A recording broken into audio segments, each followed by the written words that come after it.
Bienvenidos una vez más a su programa Visión RDN. En esta edición, Visión RDN tras las cámaras, un programa directamente para todos los internautas.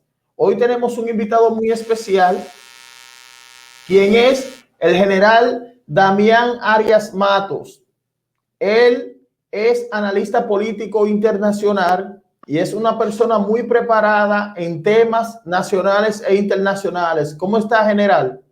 Buenas tardes, un placer saludarlo junto a la audiencia. Sí, general, hay un tema que ha llamado mucho la atención a nivel internacional y fue el magnicidio del presidente Jovenel Moïse. Me gustaría saber qué usted piensa acerca de eso antes de empezar este conversatorio con usted. Gracias. Si comenzamos desde lo general a lo particular, veremos que este magnicidio, que este crimen, es un verdadero ejemplo o un botón de muestra de la era de la posverdad. Surgen los hechos, es cierto, es innegable que el presidente Jovenel Moïse está muerto, pero se informa de la muerte de la primera dama. Luego aparece viva la primera dama. Se interna. Cuando se va hay una foto que tiene un brazo vendado. Cuando regresa, el brazo que está herido es otro. Surgen en la ruta del dinero, follow the money. O sea, ¿quién sería beneficiado con la eliminación física de un presidente que estaba gobernando por decreto, sin Congreso, sin poder legislativo, sin cámaras? Estaba gobernando por decreto.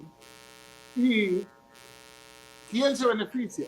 Nombró un primer ministro 48 horas antes de morir. Nombra a Ariel Henry, el actual primer ministro, lo nombra el día 5 y el día 7 en la madrugada ya está muerto. Es decir, de ahí han surgido muchísimas cosas falsas, ciertas, medias falsas, medias mentiras, medias verdades, medias pintas. Todo, pero lo que es cierto y real y comprobado es que murió el presidente Moïse. Entonces, surge el tema de que fueron colombianos. Surge el tema del doctor Sanón. Aumenta el otro tema de una compañía de seguridad contratando mercenarios o contratando personal de seguridad. Es decir, van surgiendo muchas situaciones hasta que surge otro tema de un empresario ecuatoriano que dice que él pagó para que el presidente saliera de ahí, no para que lo mataran. Yo tengo la tesis y se fortalece de que ese presidente está muerto hoy por haberse aferrado quizás demasiado al poder. Y todos los entreveros que tiene la misma constitución haitiana, que dice en uno de sus articulados que si el presidente electo en las elecciones de los días 7 de febrero, el que se ha declarado ganador, no puede asumir, debe asumir el próximo 7 de febrero, lo que indica que está dejando un gap, una brecha muy grande para que sucedan muchísimos acontecimientos. Haití, que es un estado fallido o fuñido, podríamos decir, fallido por la declaración de la ONU de hace cerca de 12 años y fuñido por la realidad de Haití. Haití no es un estado, estemos claros. Acometer el análisis de las situaciones que se producen en Haití no se puede hacer ni se debe hacer con los parámetros de un estado de derecho, ni siquiera con los parámetros de una democracia débil. Porque Haití, si vemos su historia, 1804, 1 de enero, declara la independencia. Pero el que surge como presidente, Faustino Soulouque, se declara emperador. Es decir, que se pone a imitar a los mismos miembros del imperio francés, a ver a qué sabe, qué sabor tiene el ser emperador en un tercio de una isla caribeña en 1804. Pero en 1806 matan y pican, así como se dice en el Cibao, a Dessalines, a Jean-Jacques Dessalines, lo matan y lo picotean. Debe ser siguiendo, como hicieron también con el presidente Guillón en 1915, y atrasito vino la vino la invasión de Estados Unidos a Haití y en el 16 a República Dominicana. Y también a este presidente, Jovenel Moïse, lo desmembraron también. Hay hitos, porque la historia dominicana y la de Haití son necesariamente como las dos alas de un ave, como dijo Balaguer.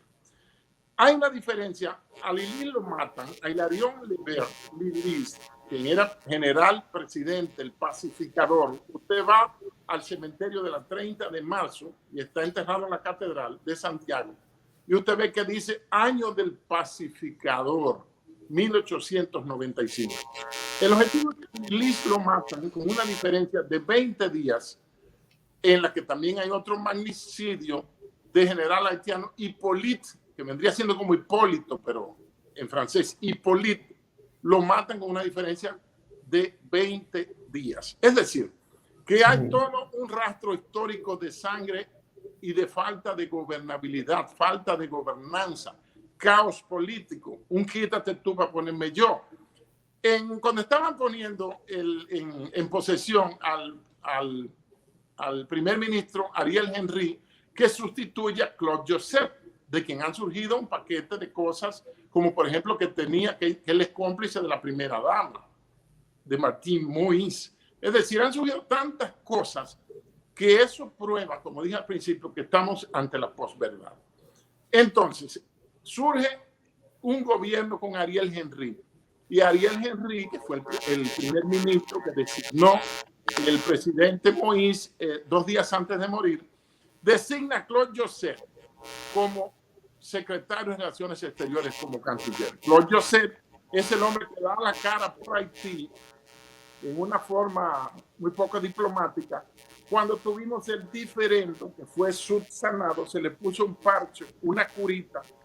Lo peor es ponerle un parche a una herida, una curita, a una pus, a una gangrena que está avanzando.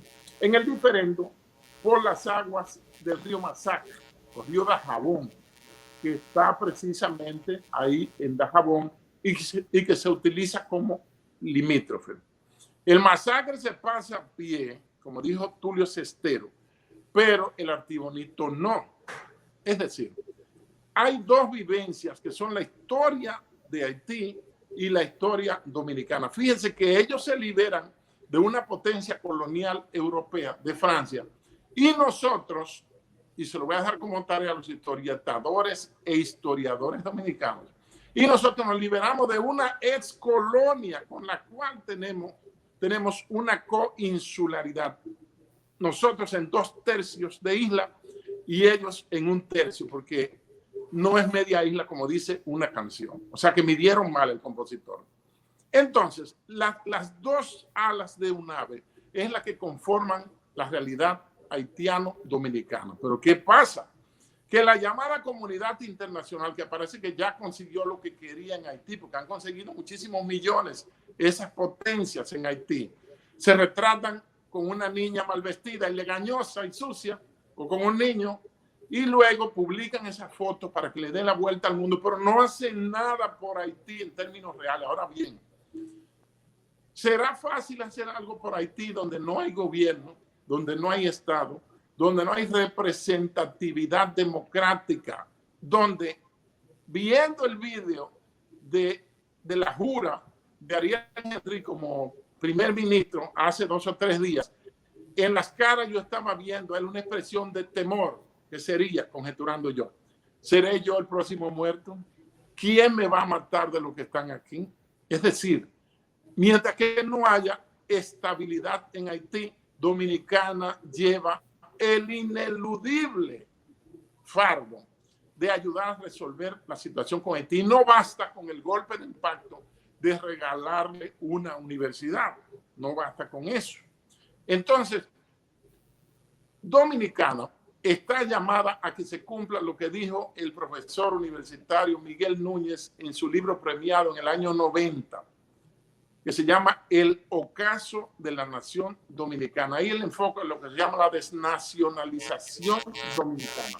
Y nosotros estamos, al parecer, condenados a cargar con Haití. Fíjense que hubo una reunión en el Consejo de Seguridad de las Naciones Unidas y no invitan a la República Dominicana, se reúnen a puertas cerradas. Eso es grave. Eso debió emitir una nota diplomática, en términos diplomáticos, corteses, pero con la debida firmeza. Porque ¿cómo va a ser que usted se va a encerrar en privado y luego va a dar una declaración que es no solo oprobiosa, no solo es injerencista, no solo es indeseable, que es como decir que la República Dominicana debe cargar con las deficiencias y necesidades alimentarias de Haití? Hay mucha gente que no sabe que en noviembre del 19, a iniciativa de las Naciones Unidas y su organismo sobre los refugiados, y también el Instituto Nacional de Migraciones, que dirige la doctora Florinda Rojas, y un par de consultores de la ONU y del INM, del Instituto Nacional de Migraciones, se elaboró un documento de 33 páginas que se llama Plan de Contingencia ante flujos o posibles flujos masivos de inmigración. No utiliza la palabra ilegal. No tiene otro mapa que no sea el de la isla de Santo Domingo con la dirección fronteriza de los cerca de 400 kilómetros que hay desde Banano de Pedernales hasta Pepillo Salcedo. Entonces, nos está obligando a la comunidad internacional a cargar con Haití. Estamos obligados a cargar con un fardo que no podemos resolver porque la República Dominicana tiene 10 veces el PIB de Haití. Haití prácticamente no tiene PIB, tiene condonaciones de deuda. Y Dominicana tiene bastante crédito internacional porque nos siguen prestando. El innombrable que fue presidente hasta el 16 de agosto cogió prestado más o casi el doble de la deuda histórica desde 1844 hasta, o sea que de 2012 a 2020, el innombrable cogió prestado más dinero que el que se había cogido prestado desde la fundación de la República. Y eso es para pagarlo nosotros. Entonces, ¿cómo vamos a alimentar a Haití? Si ya tenemos las parturientas, las mujeres que van a parir a la República Dominicana. El tema sanitario también lo tenemos como una amenaza. La solución del problema de salud y otros problemas más que son apremiantes. Fíjese que Haití, la primera república negra, sigue con los estándares de los países más africanos de África, más atrasados de África, perdón, aunque se independizó bastantes años antes que la conformación de los estados africanos. Ni siquiera Sudáfrica, ni siquiera el Congo colonizado por Bélgica son más nuevos precisamente que Haití, que comienza en 1804. Y sigue siendo un grupo de personas, lo que fue inicialmente una república negrera, donde reunían, no lo digo despectivamente para que haya gente que no se sientan discriminados. Discriminar es separar, dar un trato, si se quiere hasta preferencial, a una persona o cosa o situaciones, atendiendo precisamente a sus condiciones o situaciones específicas. Discriminar no tiene que ver nada con crimen. Sáquense ese error de la cabeza, lo que lo tengan. Entonces, en esa orden, en ese trabajo en el cual el país es firmante y compromisario, un documento de 33 páginas, menciona un ámbito, menciona un escenario positivo y un escenario negativo, y el escenario realista, como lo hacíamos en Washington, que había que redactar 3 escenarios.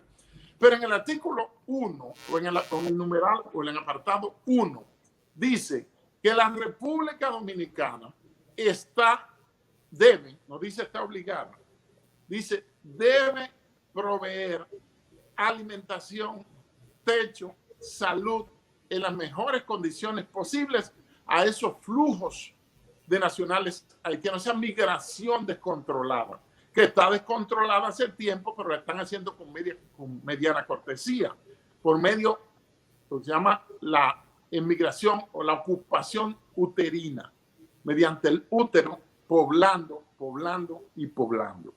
Y también están entrando en caravanas, falta que venga una riada humana para ver qué va a pasar.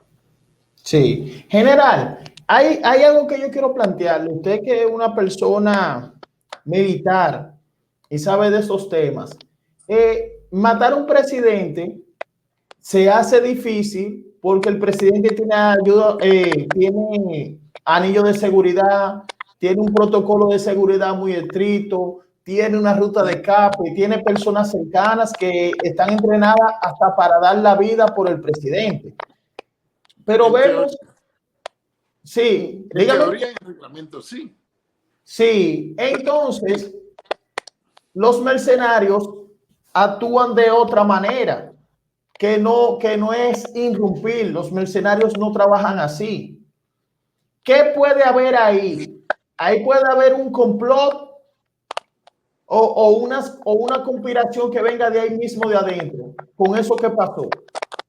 Para mí que confluyen, se pusieron de acuerdo los santos y los demonios. Los santos serían el entorno del presidente haitiano, su seguridad, y los demonios serían los extranjeros que fueron. Ahí entraron muchos o diferentes intereses. Hay que tomar en cuenta, y se lo dejo como tarea, de que han muerto 5 presidentes, todos negros, entre el año 20 y el 21, a lo largo de 11 o 10 meses. Y los 5, ninguno, incluido Magufuli de Nigeria, ningunos habían comprado vacunas o inyecciones de esas que están poniendo. Ninguno habían entrado en el negocio de compra de esas inyecciones experimentales. Yo no le llamo vacunas ni vaca de unas porque no inmunizan. Como no inmunizan, pues no son vacunas. Entonces, también por ahí habría que buscar. Se habla también en teoría de conspiración de que hay una veta de oro que es la más grande del mundo, que atraviesa por ahí y que llega desde Haití, atraviesa la isla de la Hispaniola. Fíjense que Inver Barreras entregó al Estado en el 99, después de 10 años como encargado, como presidente del Consejo de Administración de la Rosario Dominicana, entregó la única mina quebrada de la historia universal de la minería. Y en esos mismos yacimientos, en Cotuí, es que precisamente se está explotando la Barrick Gold y otras empresas que puedan venir. Es decir, que aquí en Dominicana hay bastante oro y toda esa riqueza pasa a Haití. Puede también buscarse por ese lado. También puede buscarse el interés por el poder, porque si ya le estaba supuestamente llamado a salir del gobierno, como él mismo reclamaba, basándose en uno de los artículos de la Constitución, que el 7 de febrero del 22 terminaría su periodo. Entonces, ¿por qué matarlo? Si hay un llamado, había un llamado doble, que no sé si se va a aplicar, para el 26 de septiembre de este año, hacer unas elecciones libres, si cabe el término, en Haití. Pero ¿qué hizo el presidente Moïse? Que ese mismo 26 de septiembre, él llamó a una consulta cívica, a un referéndum, a un plebiscito, sobre un tema de reforma constitucional. Sí. Hay muchas cosas que ver, repeticiones históricas, la importancia de que el vudú consagra su doctrina, de que si usted mata a alguien y lo desmembra, si lo descuartiza, no podrá regresar, o si le saca un ojo, no podrá regresar a vengarse hecho zombie. Es decir, hay muchísimas cosas. Fíjense que hemos recorrido en estos minutos cerca de 200 años, más de 200, desde 1804 hasta ahora el 21. Y Haití parece que no tiene arreglo. Y el arreglo, creen que los dominicanos, que no tenemos jurisdicción sobre Haití, ojo, ni tenemos territorialidad. Hay un aspecto que no quiero que se me olvide. Cuando se crea la Organización de las Naciones Unidas en 1945, pare o surge o es fruto de la llamada Carta del Atlántico, que fue una forma de conformar capas de poder del nuevo orden mundial que surgió a partir de la Segunda Guerra Mundial, donde Rusia y Estados Unidos, al igual que en la primera, fueron aliados. Entonces, en el 45, 47, se emite una resolución en noviembre 9 del 47, estableciendo el Estado de Israel y un Estado palestino, aunque nunca se han reconocido entre sí. En el 48, la primera misión que manda la Organización de las Naciones Unidas, patrocinada por la familia Rockefeller, cuyos terrenos que están en Nueva York son propiedad de ellos todavía a perpetuidad, de los Rockefeller, emiten una para el Sinaí, una misión de paz, ¿verdad? ¿Por qué? Por la acción que tuvo en Oriente Medio la creación del Estado de Israel el 14 de mayo del 48, aplicando la resolución del 9 de noviembre del 47. ¿Y cuál fue la segunda? La segunda o tercera resolución. Una resolución sobre Haití. Leyéndola en inglés en la página de la Organización de las Naciones Unidas, descubrí hace un par de horas que en el capítulo 5, lo que propone la Organización de las Naciones Unidas en el 48, al ver que esto es un pedacito de isla dividido entre dos, entre un estado y un pueblo sin estado, es la unificación. Si se da esa vieja resolución del 48, que ha sido en cierto modo, porque Haití ha sido intervenida, por ejemplo, en el plan de la MINUSTA, pero la MINUSTA no tenía que intervenir para pacificar en realidad Haití, tuvieron que asumir funciones de una policía internacional, si se quiere injerencista, como se quiera, pero la misión fue capítulo 6.5, que es un tecnicismo que utiliza la ONU, porque no permite el empleo de armas o acciones bélicas. Entonces le ponen capítulo 6.5, que está entre el 6 y entre el 7, que ya hay rules of engagement, hay reglas de posible enfrentamiento. Entonces, si se recrudece la situación en Haití, estoy manejando varios escenarios. Un escenario es la posibilidad de que se recrudezca la violencia en Haití y que haya una poblada por la hambruna que hay. Tomemos en cuenta que estamos en una pandemia y que el mundo, tal como lo habíamos visto hasta marzo del año pasado, lo están reiniciando, lo están reseteando, están parando y demoliendo muchas instituciones. El mundo tal como lo hemos conocido, quizá no lo volvamos a tener jamás. Entonces, es posible que haya una poblada y la República Dominicana no lo puede tratar como ilegales, porque en términos ilegales, ya el alto refugiado de las Naciones Unidas, alto comisionado de las Naciones Unidas para los refugiados, la ACNUR, ya ellos se pronunciaron en el sentido de utilizar el término ilegal. Yo chequeé en ese plan de contingencia, 33 páginas de la Presidencia de la República, mediante el Instituto Nacional de Migraciones y la asesoría internacional que tiene de la misma ONU y del Instituto Dominicano de Migraciones.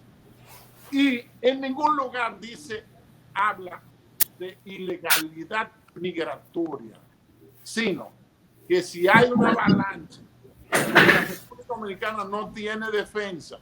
Lo dije en una conferencia en el INSUDE, que es el Instituto Superior para la Defensa del Ministerio de Defensa. No me han vuelto a invitar porque le dije que no hay defensa en la República Dominicana. Y le dije a los que estaban dudosos, sencillo, vaya con un corneta y toque formación general un martes, un miércoles, un día cualquiera en las brigadas dominicanas a ver qué potencial humano usted va a tener. Sí. Dentro de la marina, ahí prácticamente lo que hay unas corbetas y unos barquitos que mal desfilan los 27 de febrero en poca marcha porque no tienen la capacidad de respuesta.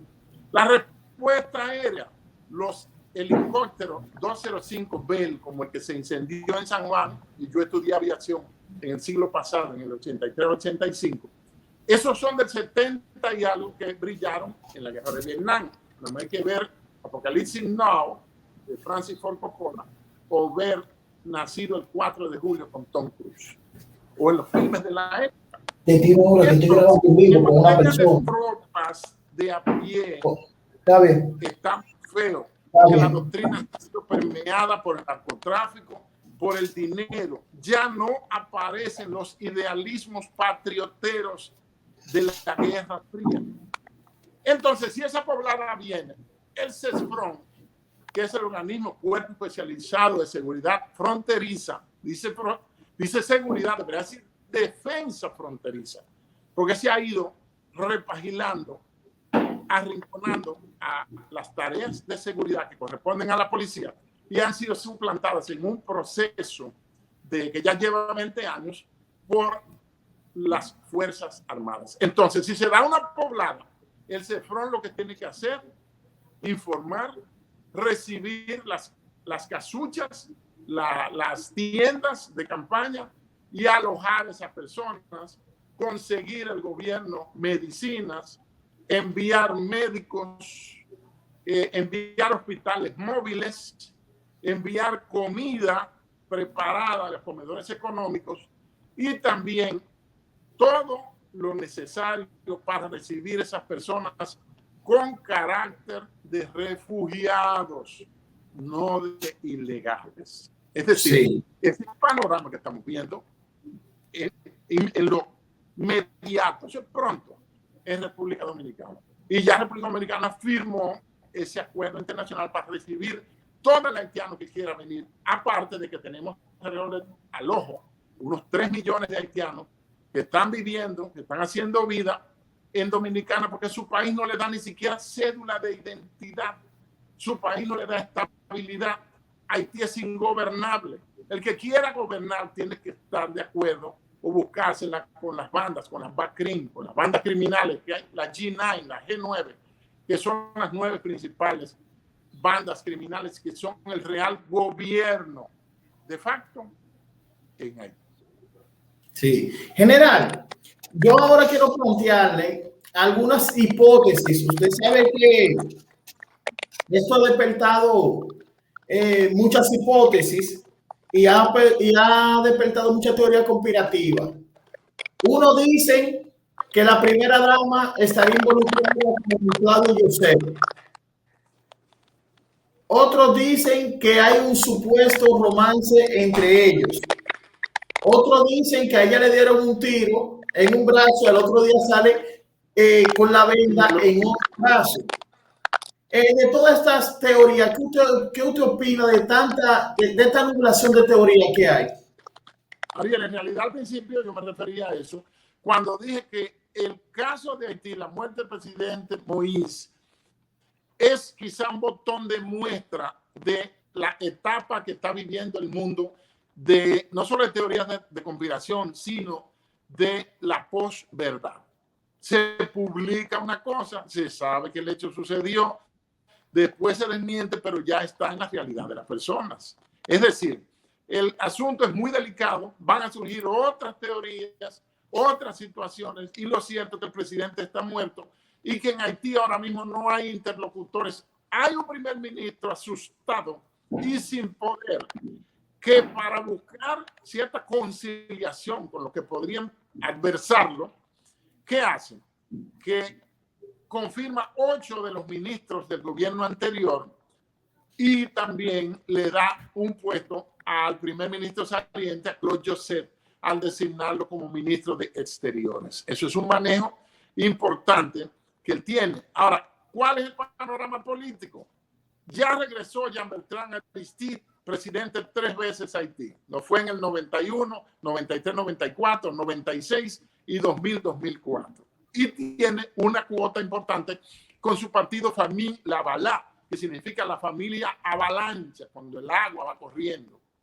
Y también hay que tomar en cuenta que Michel Martelly, bailarín y músico, es el apoyo, el sponsor, el patrocinador, el que presenta políticamente a Jovenel Moïse y lo apoya y lo ayuda a llegar. Ninguno de estos 2 expresidentes tienen impedimento constitucional para optar o para presentarse en septiembre si hay elecciones o si las programan antes o cuando la programan. Pero está también Celestin y está Guy Lamotte. Y están, lo estoy dando en orden de importancia, primero los 2 expresidentes, después 2 políticos de importancia como Celestin y Guy Lamotte. Y también el actual primer ministro, Ariel Henry, que de seguro el interés por el poder le va a picar, y también el ministro Claude Joseph, pasado primer ministro, que tiene también una cuota de poder. Es decir, hay 6 nombres entre los cuales ahora a mí me parece que en este escenario de ahora, si es que no se presenta un pronunciamiento de una junta militar, si es que Haití no es intervenida militarmente, ese es otro, por una fuerza multinacional, por una coalición, pues yo creo que el próximo presidente, si se logra establecer, está entre Michel Martelly, que podría volver, o el sacerdote Jean-Bertrand Aristide. Ese es el panorama que vemos por ahora. Sí, general, yo le doy muchas gracias por su participación. Lo vamos a estar convocando siempre. Lo vamos a estar convocando siempre. Usted sabe que también lo vamos a esperar cuando venga del país de donde está para recibirlo cálidamente en nuestro espacio. A su orden, cómo no.